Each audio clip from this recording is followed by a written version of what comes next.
A'udzu billahi minasyaitonir rajim. Bismillahirrahmanirrahim. Alhamdulillahi rabbil alamin. Wassalatu wassalamu ala sayyidina Muhammad wa ala alihi wa sahbihi ajma'in. Allahumma la ilma lana illa ma 'allamtana innaka antal alimul hakim. Rabbi shrah li sadri wa yassir li amri wahlul 'uqdatam min lisani yafqahu qawli, amma ba'd. Alhamdulillah, pertama-tamanya marilah kita panjatkan kesyukuran kepada Allah Subhanahu wa taala, dan marilah kita sama-sama berselawat ke atas junjungan besar Nabi Muhammad sallallahu alaihi wasallam, para sahabat dan keluarga baginda sallallahu alaihi wasallam. Insyaallah pada malam yang mulia ini saya sekali lagi bersama sahabat-sahabat Facebook sekalian akan berkongsi sedikit ilmu, berkongsi tentang peringatan daripada Allah Subhanahu wa taala kepada kita, yakni manusia yang sering melakukan kesilapan, yang sering melakukan dosa dan tidak akan lari daripada melakukan dosa-dosa kecil maupun besar. Jadi insya-Allah pada malam ini, tuan-tuan dan puan-puan, hadirin hadirat yang dirahmati Allah, saya akan ceritakan secara ringkasnya berkenaan tentang surah Al-Humazah.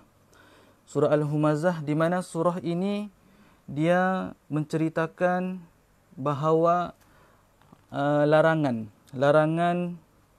kepada kita, larangan kepada manusia agar tidak melakukan dosa-dosa yang akan kita sebutkan sebentar lagi, supaya kita terhindar daripada azab api neraka yang telah dijanjikan bagi sesiapa manusia atau hambanya yang melakukan perbuatan-perbuatan dalam surah yang akan diceritakan dalam surah Al-Humazah.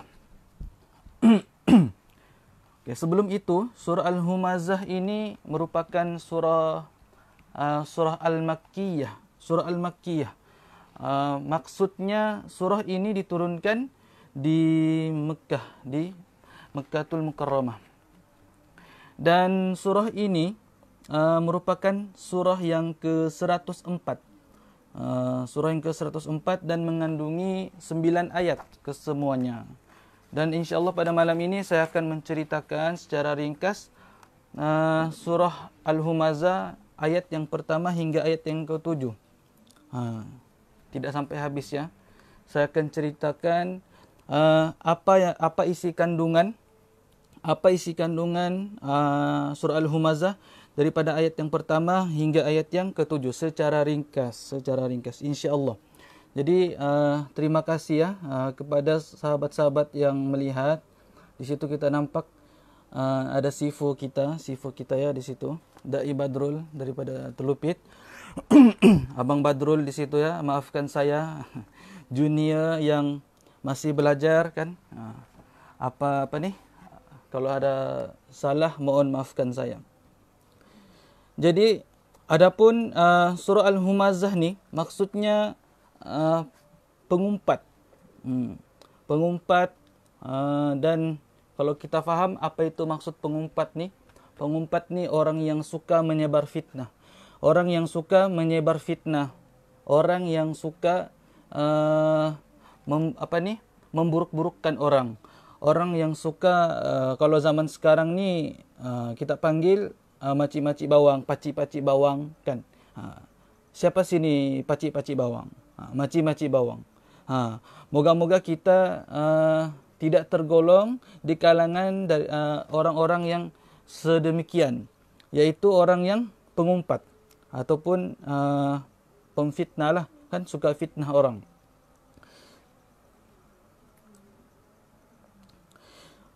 Surah Al-Humazah ni, pengumpat ni, kenapa Allah turunkan surah Al-Humazah ni?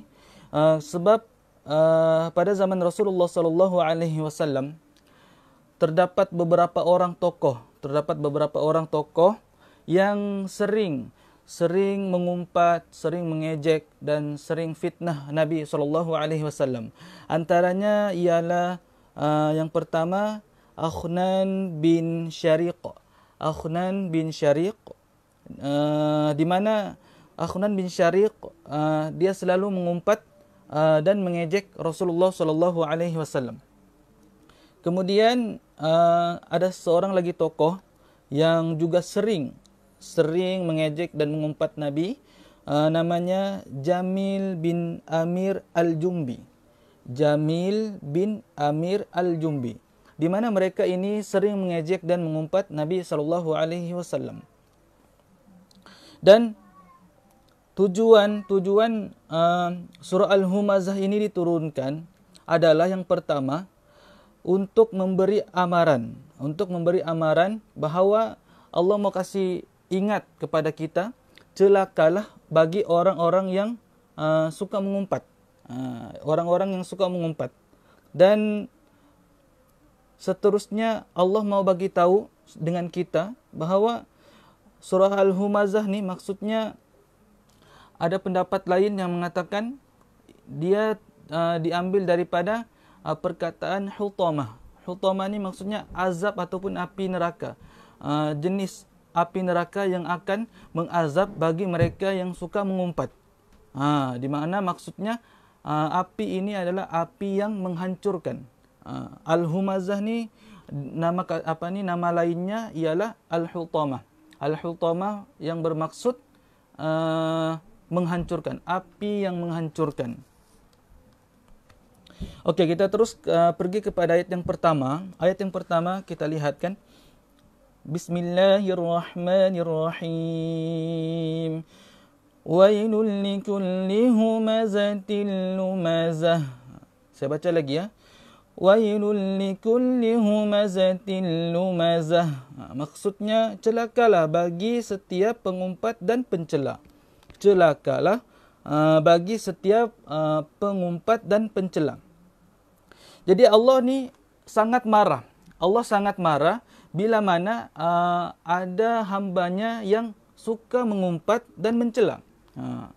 Kan?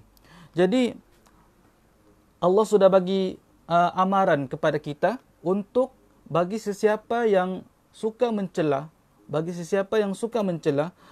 Allah sudah sebutkan dalam Al-Quran sebanyak 27 kali untuk ayat wailun. Wailun ni neraka, maksudnya wailun ni adalah azab. Azab kepada orang-orang yang suka mencela. Jadi kita sebagai manusia atau hamba Allah, seeloknya kita buang sifat sifat yang suka mencela ataupun fitnah orang, supaya kita tidak terkena azab api wail. Allah Subhanahu wa taala sudah menyebut di dalam Al-Quran sebanyak 27 kali. Al-Humazah juga maksudnya ialah menurut tokoh ulama kita, iaitu Ibnu Abbas, dia mengatakan bahawa Al-Humazah ini maksudnya belakang badan. Maksudnya Al-Humazah ini adalah orang yang suka maksudnya belakang badan. Maksudnya orang yang suka mencela ni, dia suka mencela di belakang kita. Dia suka mengumpat di belakang kita. Maksudnya pengumpat ini adalah orang yang suka memburuk-burukkan seseorang di belakang seseorang yang dia mau umpat lah. Begitu. Dan menurut Ibnu Katsir, Al-Humazah ini adalah ucapan mencela di belakang orang. Ucapan mencela di belakang orang. Maksudnya dia cucuk dari belakang lah. Dia cucuk dari belakang dengan mengeluarkan perkataan-perkataan yang tidak baik dan memburuk-burukkan orang lain dari belakang orang lain. Jadi kesimpulannya untuk ayat yang pertama nih, untuk ayat yang pertama, kita dilarang untuk menjadi seorang yang pengumpat ataupun mencela. Jika tidak, kita akan terkena neraka wail. Celakalah neraka wail, azab api neraka. Kerana apa? Ayat yang pertama ini Allah sudah kata celakalah bagi orang yang suka mengumpat dan mencela. Kita ringkaskan saja supaya kita faham.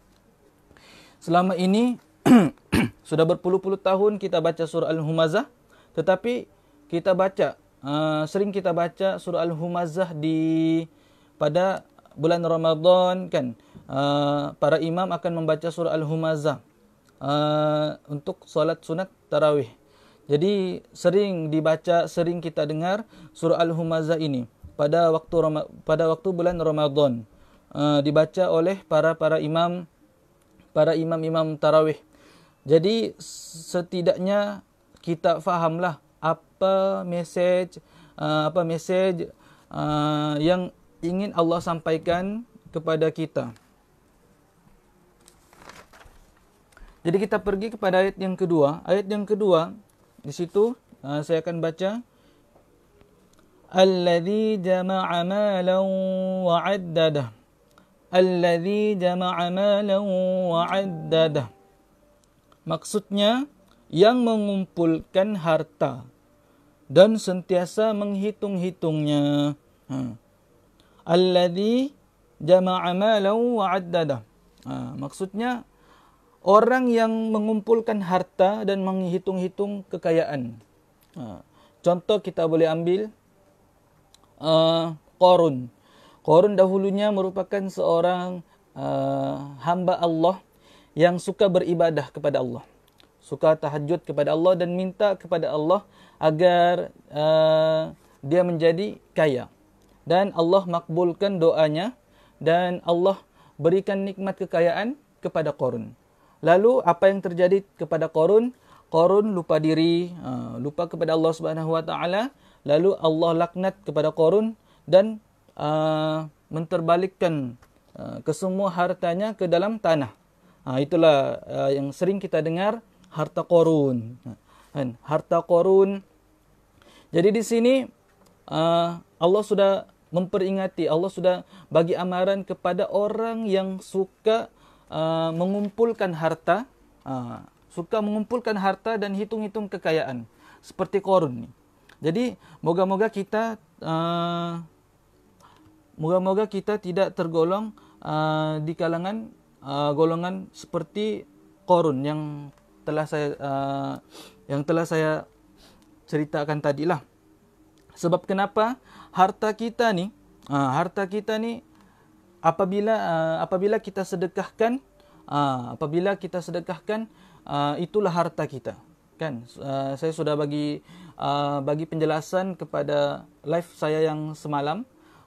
Saya kata di situ, harta kita ialah bila mana kita sedekahkan kepada orang lain. Tetapi apabila harta yang kita simpan itu belum tentu milik kita, kan? Okey. Seterusnya ayat yang ketiga saya akan baca. Yahsabu anna malahu akhladah. Yahsabu anna malahu akhladah. Maksudnya dia manusia kita menyangka bahawa hartanya itu akan dapat mengekalkannya.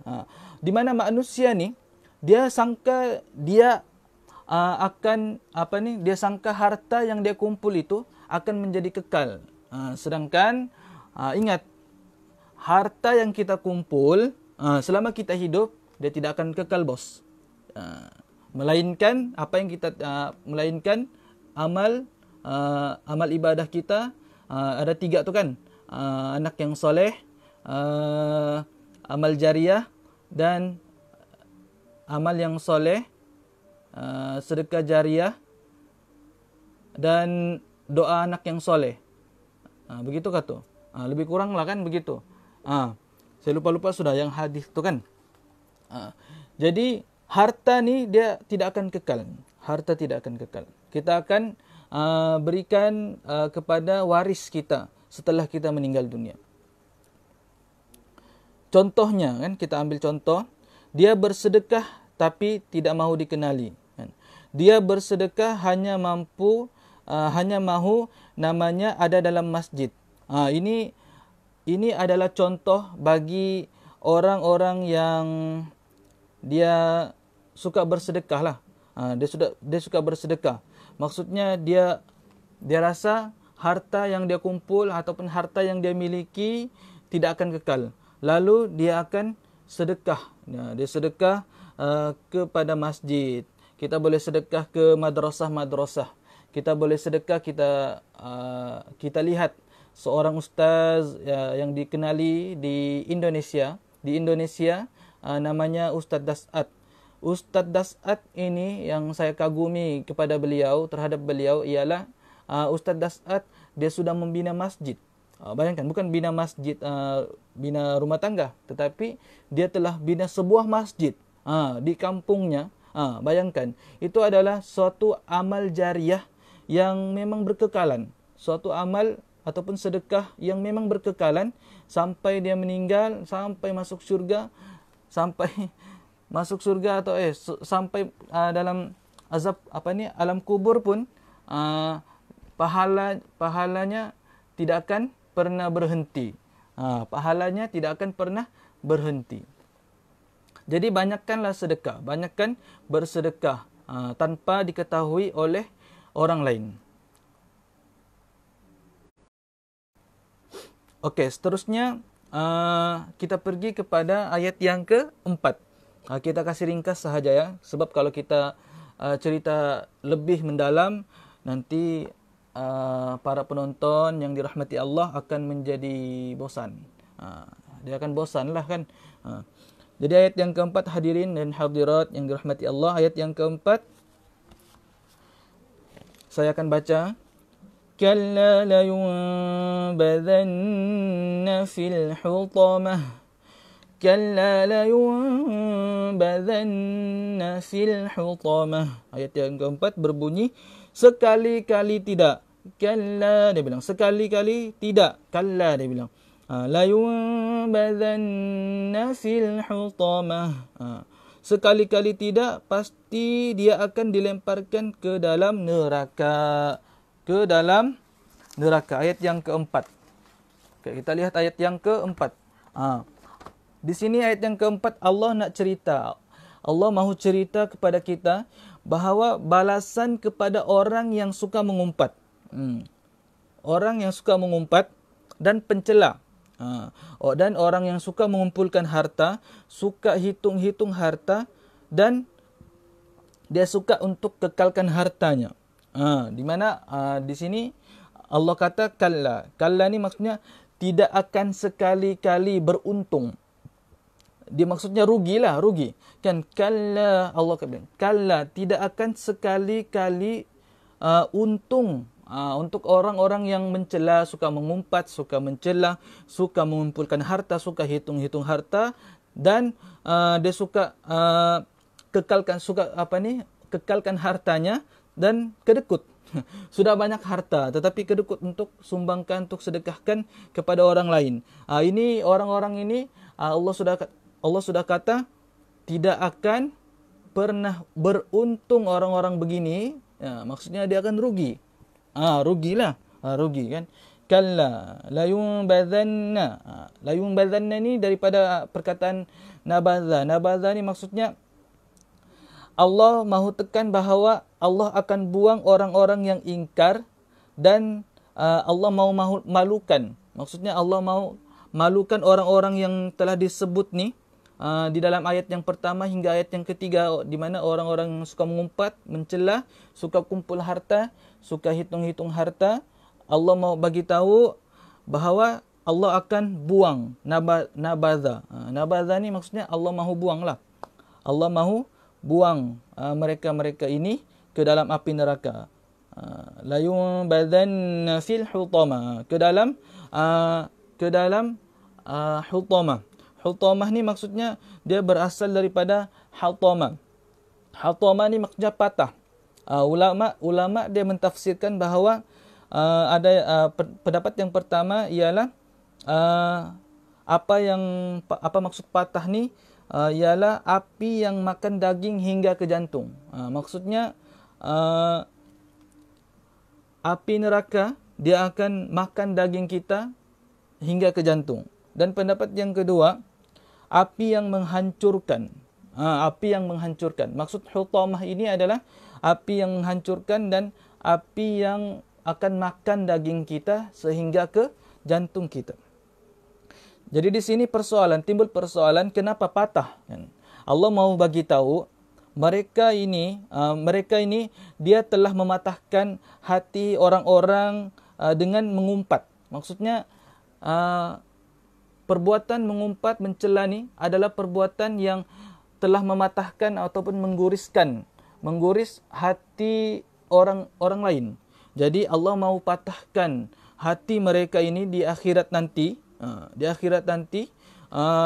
Allah akan patahkan hati mereka dan jantung mereka dengan memasukkan mereka ke dalam api neraka hutamah.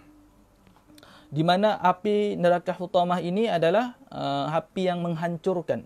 Api yang menghancurkan dan api yang akan memakan daging hingga ke jantung. Jantung. Okey. Seterusnya kita pergi kepada ayat yang kelima. Okey, ayat yang kelima saya akan baca. وَمَا أَدْرَاكَ مَا الْحُطَمَةُ وَمَا أَدْرَاكَ مَا الْحُطَمَةُ. Ayat yang kelima, maksudnya, dan tahukah kamu apakah neraka hutamah itu? Dan tahukah kamu apakah neraka hutamah itu? Maksudnya di sini Allah bagi persoalan dengan kita. Allah soal kita. Wahai manusia, kamu tahukah tu apa itu neraka hutamah? Jadi bayangkan Allah soal kita dan kita ini tidak akan tahu macam mana kehebatan api neraka tu yang akan menghapuskan, yang akan mematahkan hati kita sehingga ke yang akan mematahkan hati kita dan bagi Allah mau bagi tahu di sini neraka hutamah ni, adakah kita tahu bahawa neraka hutamah ini macam mana dia punya dahsyat, dia punya azab. Jadi Allah mau bagi tahu bahawa neraka hutamah ini dia akan menghancurkan kita. Dia akan menghancurkan orang-orang yang suka mengumpat ni. Dia akan hancurkan orang-orang yang suka mengumpat.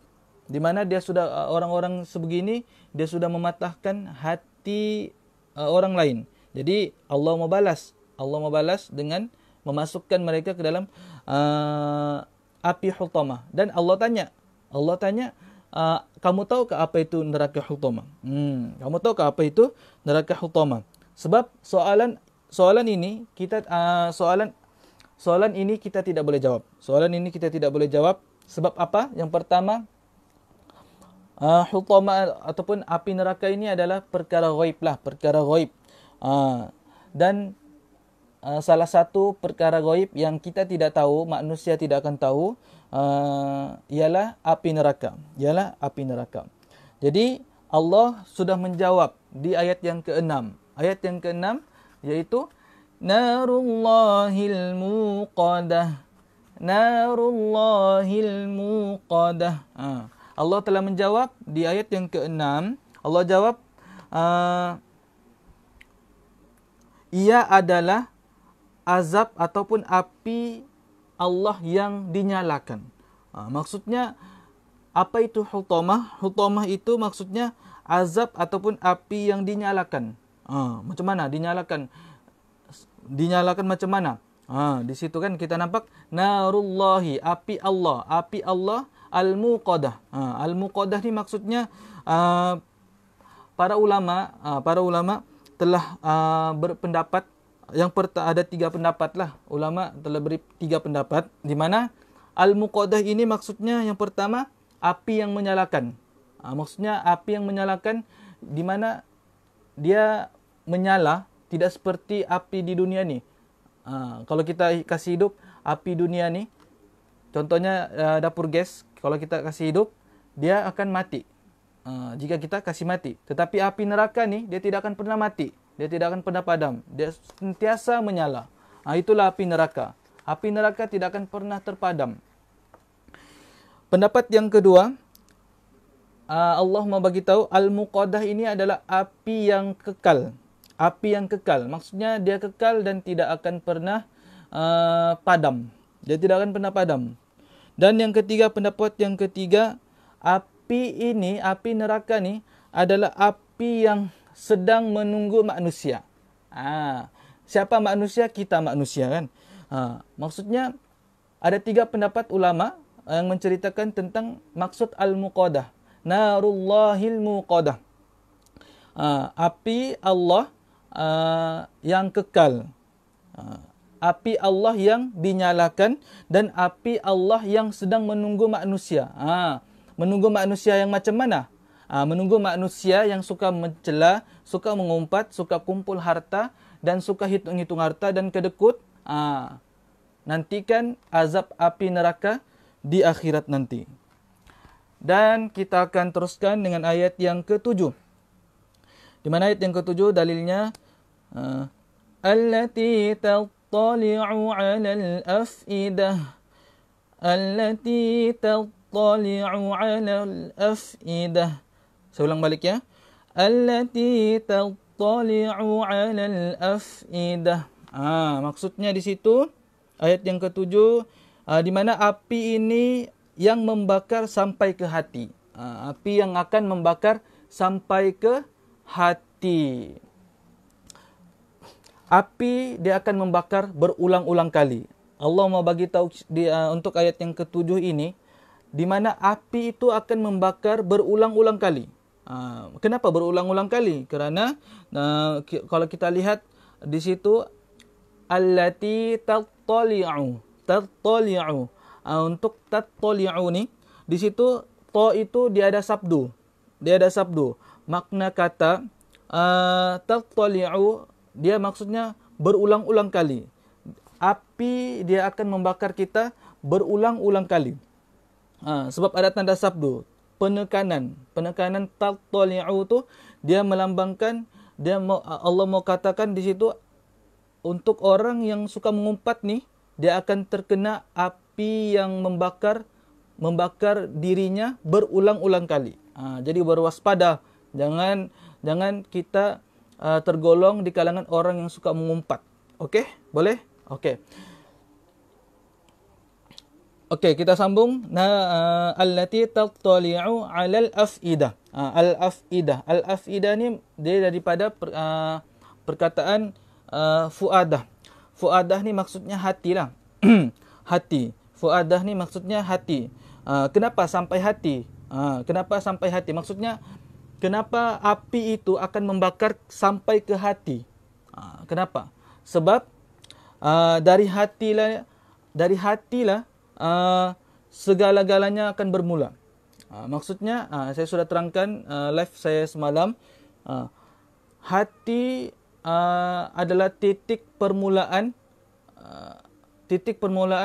yang melambangkan perbuatan seseorang itu. Maksudnya hatilah bermulanya segala-galanya. Jika hati kita bersih, maka apapun perbuatan kita akan menjadi bersih ataupun baik. Tetapi kalau hati kita menjadi sudah kotor, maka suka di mana hati kita ni suka dengki dengan orang, suka iri hati dengan orang dan suka mengumpat, maka kita akan melakukan perbuatan-perbuatan yang tidak baik. Maksudnya juga di sini daging ataupun hati ni dia akan dibakar. Saya ulang balik ya. Hati kita akan dibakar oleh api neraka Hutamah. Di sini saya mau bagi tahu tuan-tuan dan puan-puan, hati dan otak kita ni sebenarnya adalah merupakan anggota yang sangat lemah. Seperti yang kita tahu, hati kita ini hati kita, dia dilindungi oleh tulang rusuk kita. Dan otak kita ni dia dilindungi oleh kepala kita. Jadi maksudnya hati dan otak kita merupakan anggota yang sangat-sangat lemah. Jadi kita kena jaga bagus-baguslah. Macam mana mau jaga? Dengan zikrullah, banyak ingat Allah, jaga solat, banyak baca Al-Quran kan. Dan banyakkan istighfar. Astagfirullah. Seperti yang saya sudah kata semalam di live saya semalam lah. Jadi maksudnya hati ni, Allah mau bagi tahu, hati kita ni kan di dunia, apabila kita suka mengumpat, kita sudah menghancurkan hati orang lain. Kita mencela orang, kita sudah sakitkan hati orang. Orang-orang yang suka sakitkan hati orang lain ini, Allah akan patahkan hatinya. Dengan apa? Dengan membakar di neraka Hutamah. Kalau hati hancur, memang sakitlah, kan bos? Mana ada yang tidak sakit kalau hati hancur. Jadi kalau tidak mahu hati kamu hancur di telan api neraka. Jadi orang yang suka mengumpat, mencela dan suka kumpul harta, lepas tu kedekut lagi. Jangan. Dan kita ambil satu lagi dalil yang mengatakan bahawa api neraka Hutamah ini dia akan berulang-ulang kali menghancurkan kita. Dalam suratul A'la ayat yang ke-13. Ayat yang ke-13 maksudnya tidak mati, tidak hidup. Jadi apa maksudnya tu? Jadi renung-renungkanlah. Jadi nanti carilah jawapan sendiri. Apa maksud di sebalik maksud ayat surah Al-A'la ayat yang ke-13 yang bermaksud tidak mati, tidak hidup. Jadi ini kerja rumah lah kepada penonton ataupun yang akan melihat live ini. Carilah cari sebab nuzul ataupun kenapa Allah turunkan ayat 13 dalam suratul A'la yang maksudnya tidak mati, tidak hidup. Jadi kesimpulannya pada malam ini, janganlah kita menjadi seorang yang suka mengumpat, seorang yang suka mencela, suka kumpul harta dan hitung-hitungkan hartanya. Dan dia banyak harta tetapi dia kedekut. Kerana apa? Orang-orang yang begini Allah akan hancurkan hati mereka. Allah akan hancurkan hati mereka dengan membakar mereka hingga ke hati. Allah akan membakar mereka hingga ke jantung, daging mereka. Allah akan bakar kita, Allah akan bakar daging kita hingga ke hati kita berulang-ulang kali. Jadi saya berpesan kepada diri saya dan rakan-rakan sekalian, moga-moga kita terhindar daripada perbuatan-perbuatan yang telah saya ceritakan ataupun kongsikan sebentar tadi. Moga-moga kita semua mendapat rahmat Allah Subhanahu wa taala. Moga-moga sahabat sekalian mendapat keberkatan, rahmat dan sentiasa berada di bawah lindungan Allah Subhanahu wa taala. Itu saja daripada saya. Wallahu alam, wabillahi taufik wal hidayah. Wassalamualaikum warahmatullahi taala wabarakatuh.